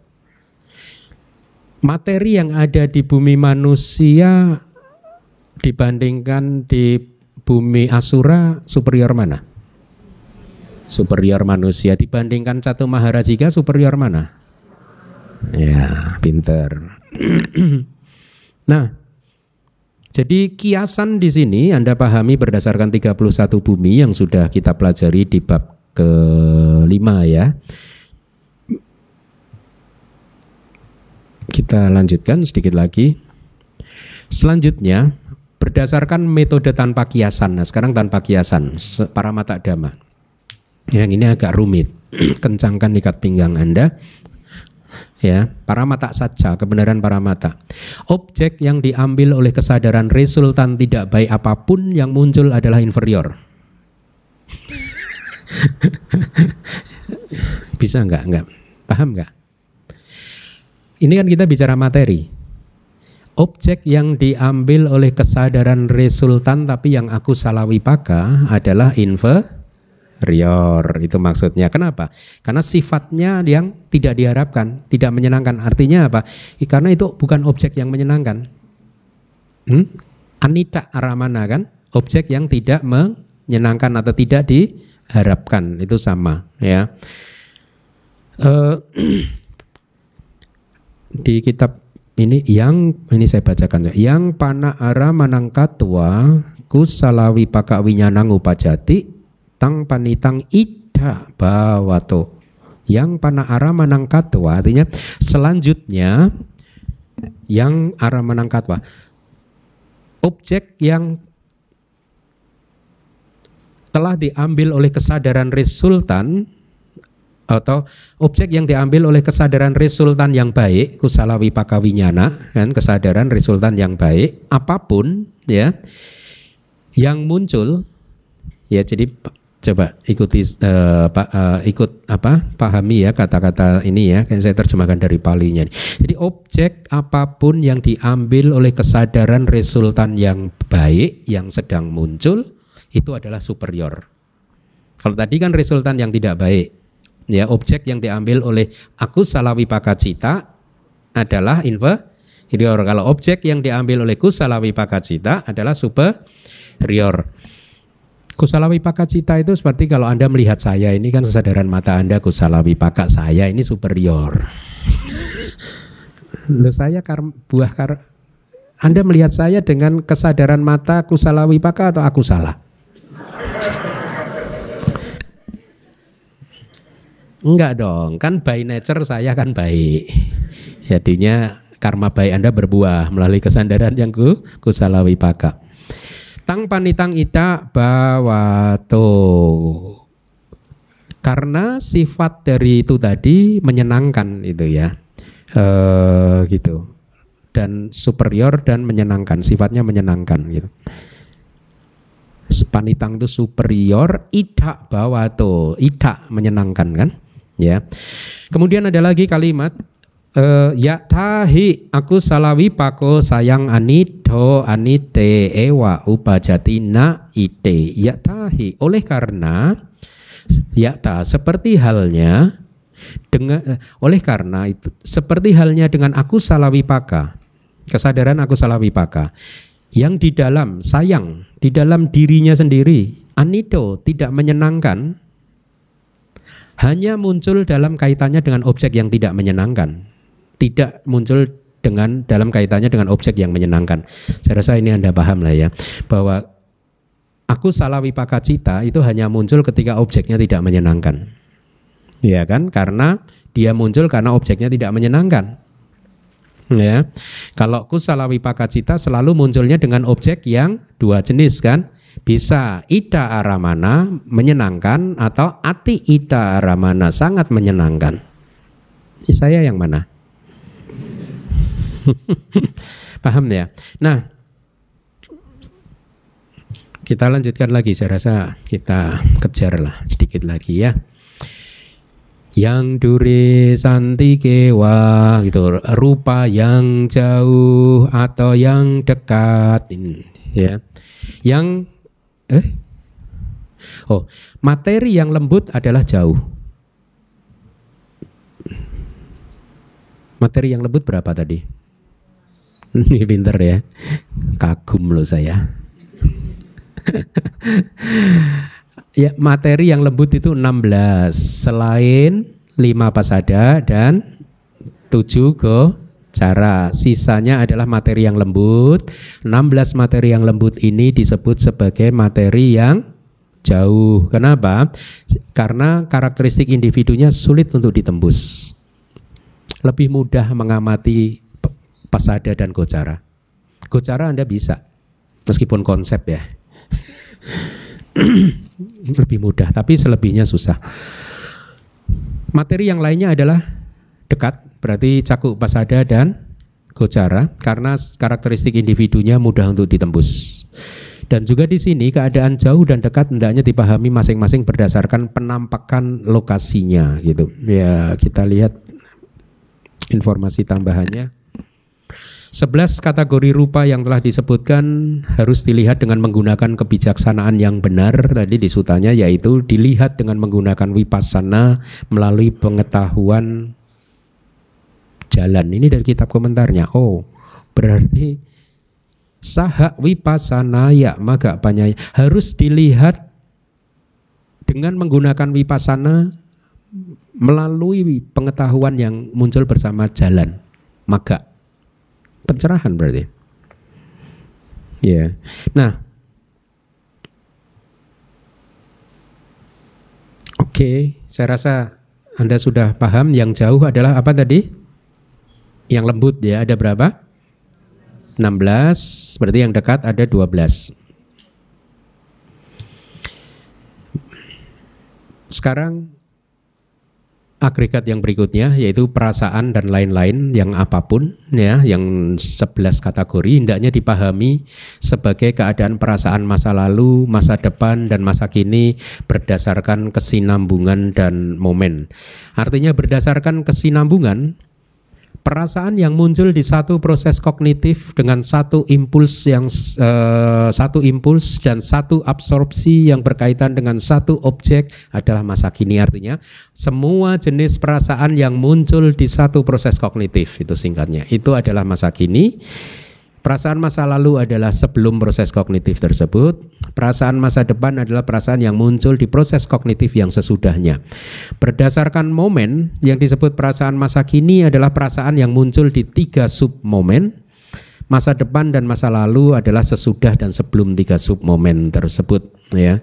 Jadi ini adalah penjelasan untuk nama kanda atau agregat batin, dimulai dari agregat perasaan, persepsi, sangkara dan winyana ya. Saya rasa kita cukupkan dulu ya. Baik, saya rasa cukup ya. Terima kasih.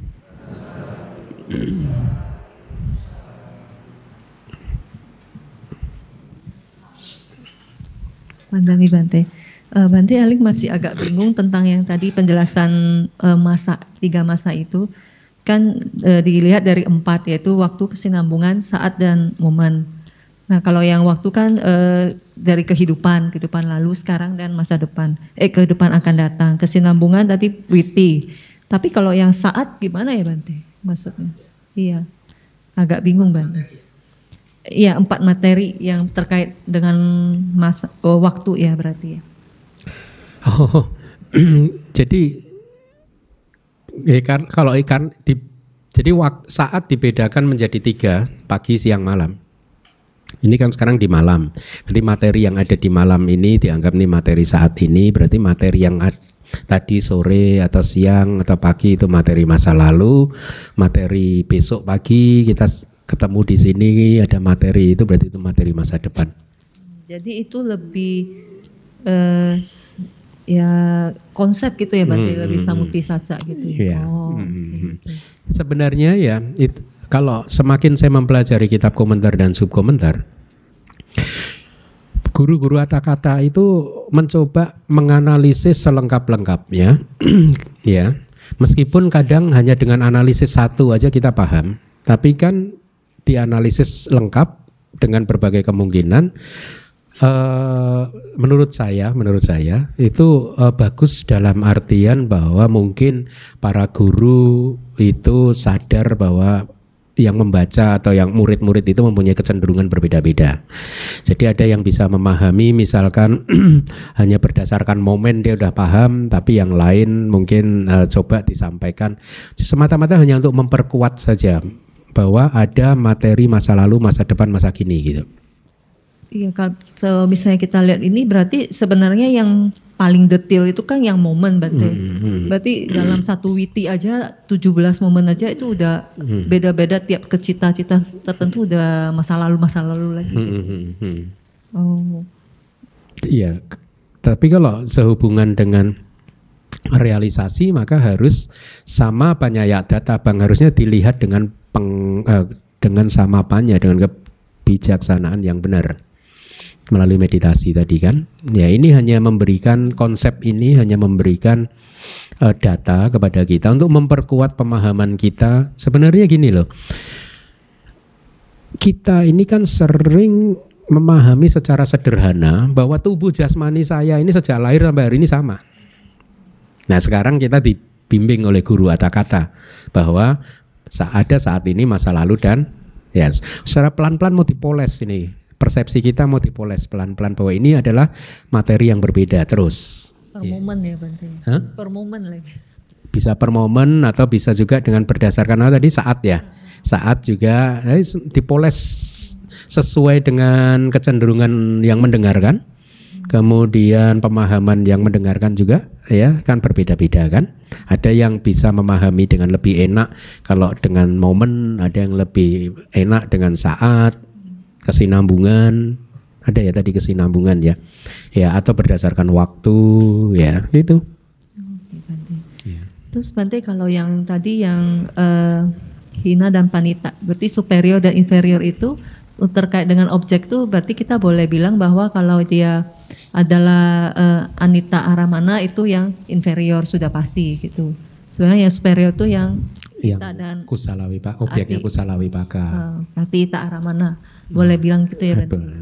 Oke. Terima kasih.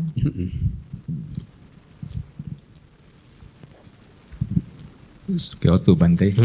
Ini saya bingung tapi supaya gak berbuat kejahatan jadi saya tanya. Ini saya masih bingung Bante mengenai tadi pembagian materi masa lalu, masa kini, masa depan dan berdasarkan waktu, kesinambungan, saat dan momen. Kaitannya dengan anatta itu jadi bagaimana ya Bante? Kaitannya dengan anatta ya.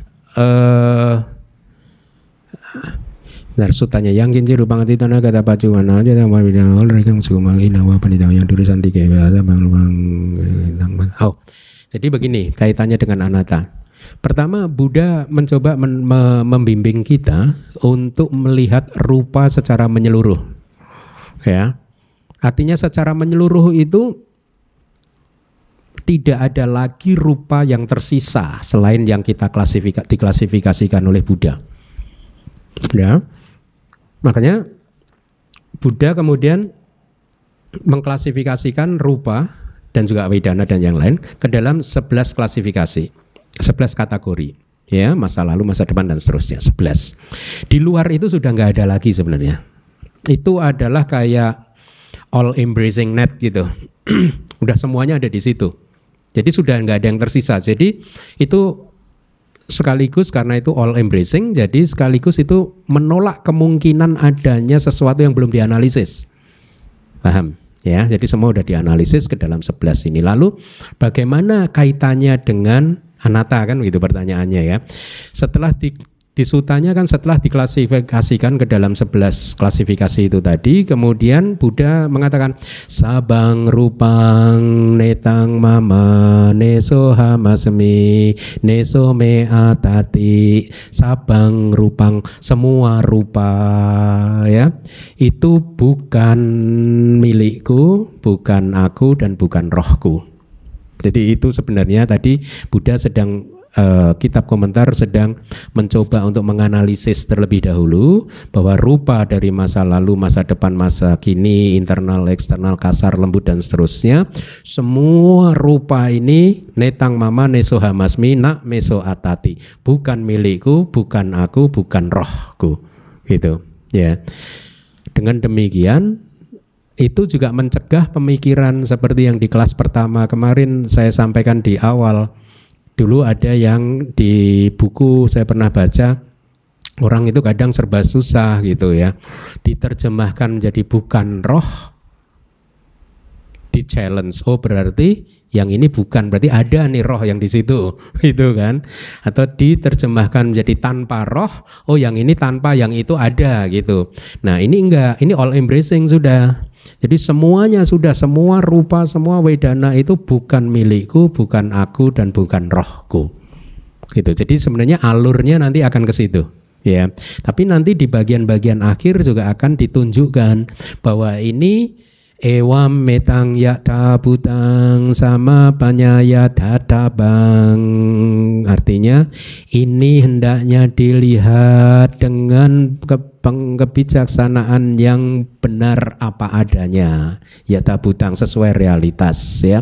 Dilihat, ditembus, nanti dijelaskan melalui vipassana sehingga akhirnya menjadi rupa seming pi nipindati wedanaya pi nipindati. Artinya apa? Dia menjadi jijik terhadap rupa, jijik terhadap wedana, nipindang wirajati, dari jijik dia tanpa nafsu, wiraga wimucati, dari tanpa nafsu dia terbebaskan, wimutamiti nyanang hoti, kemudian muncullah pengetahuan pembebasan, kina jati, kelahiran sudah dihancurkan, wusitang brahmacariang, kehidupan suci sudah dijalani, naparangitata yati pajanati, sudah tidak ada lagi eksistensi selain yang ini. Artinya setelah ini nanti beliau akan parinibbana. Nah nanti di bagian akhir akan dianalisis secara perlahan-lahan. Jadi jawaban untuk Pak Haryo, kita masih dalam tahap untuk mengumpulkan semua fenomena dari agregat rupa, perasaan dan lain sebagainya gitu. Dengan kata lain, ini juga mencegah kemungkinan adanya yang belum dikumpulkan. Itu makanya di akhir setelah dikumpulkan Buddha kan berkata netang sabang rupang netang mama, semua rupa itu tadi itu bukan milikku, bukan aku, bukan rohku gitu. Kita masih dalam tahap seperti itu. Ya. Supaya nanti tidak ada kayak di buku itu, oh iya, yang itu memang bukan roh tapi yang ini roh. Gitu loh. Gitu. Jadi ini sudah all embracing, semuanya udah dimasukkan ke keranjang gitu. Ini semua ini bukan roh ini. Ya. Ada lagi yang ingin bertanya? Ya, silahkan. Itu yang belakang Ibu.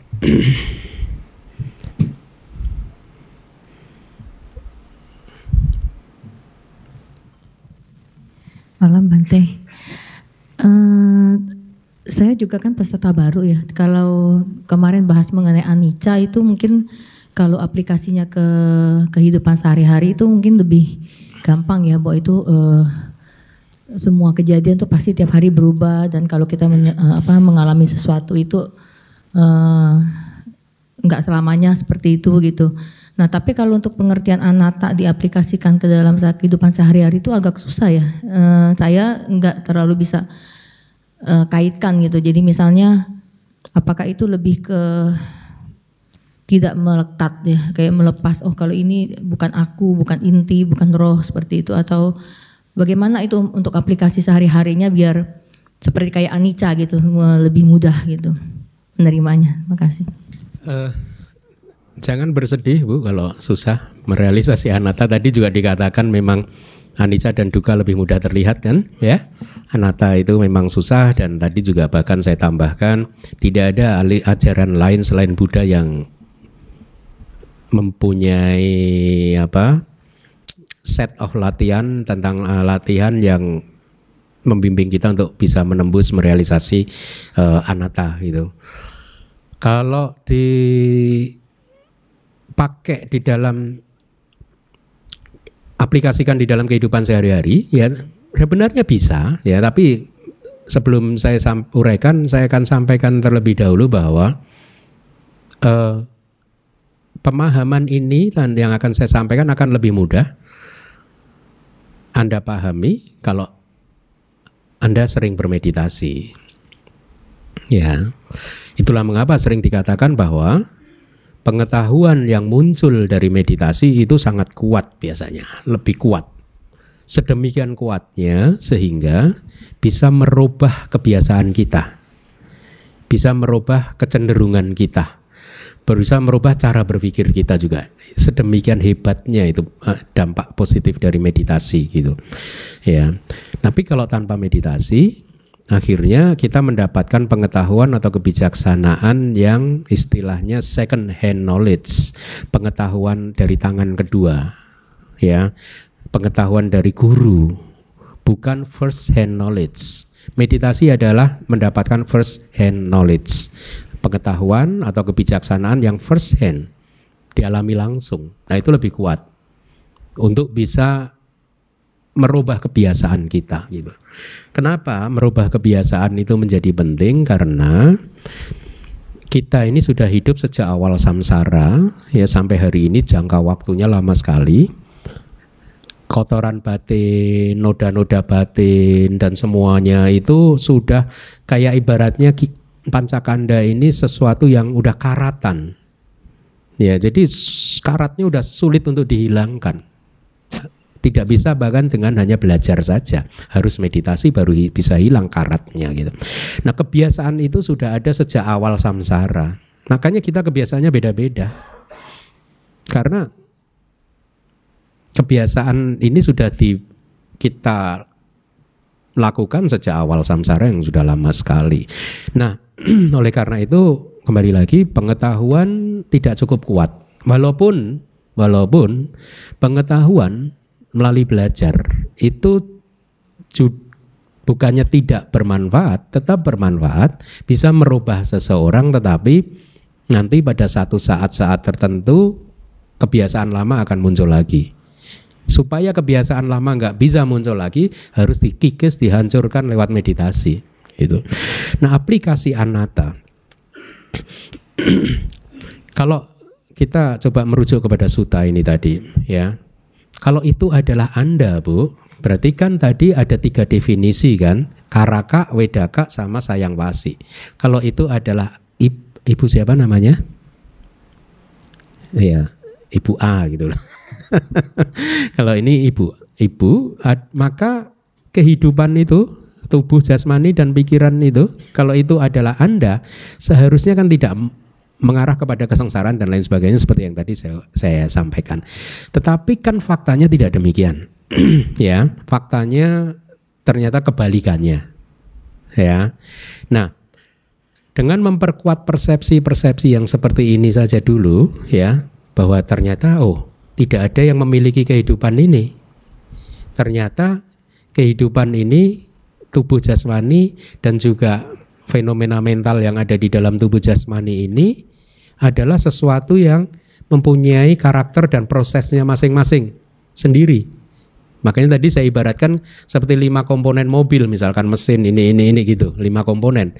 Nah kita ini hanya 5 komponen saja. Komponen pertama adalah tubuh jasmani, dia mempunyai fungsi karakteristik yang tersendiri.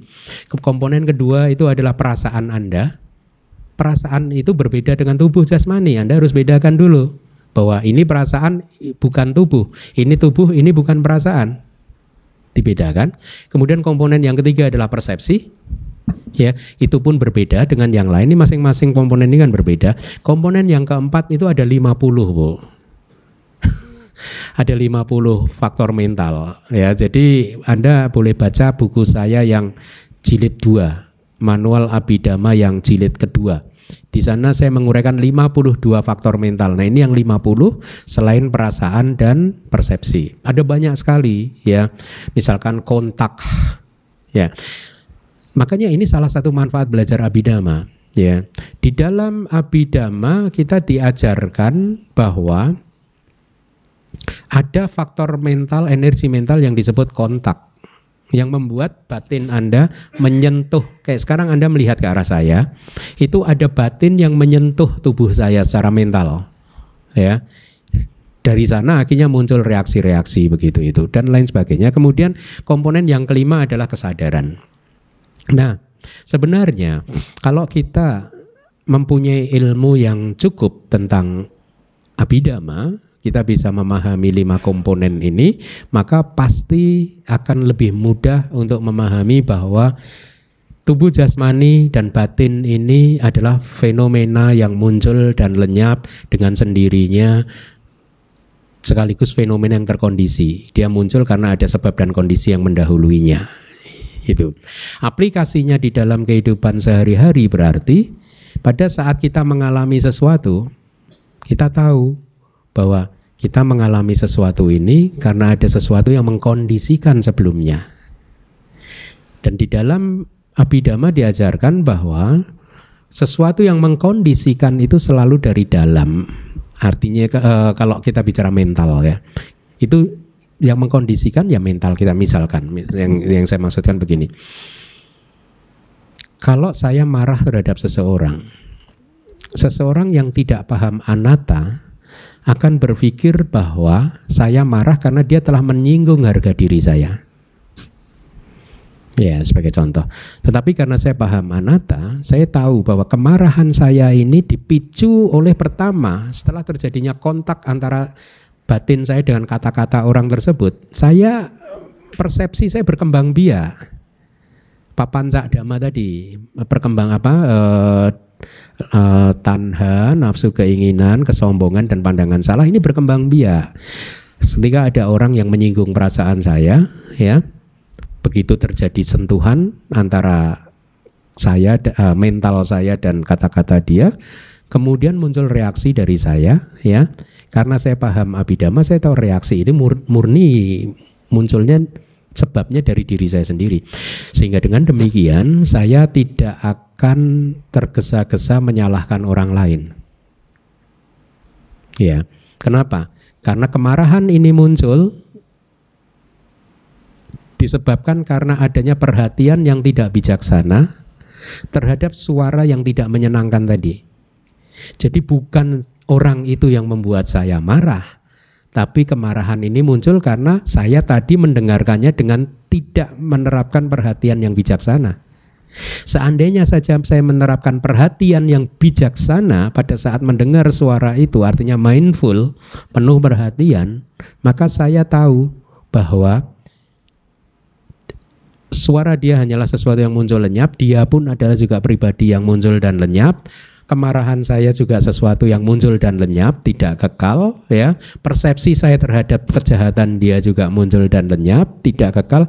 Jadi ketidakkekalan itu menjadi tampak jelas dari semua aspeknya, baik yang eksternal maupun eksternal. Sehingga akhirnya kita tidak bereaksi secara negatif gitu.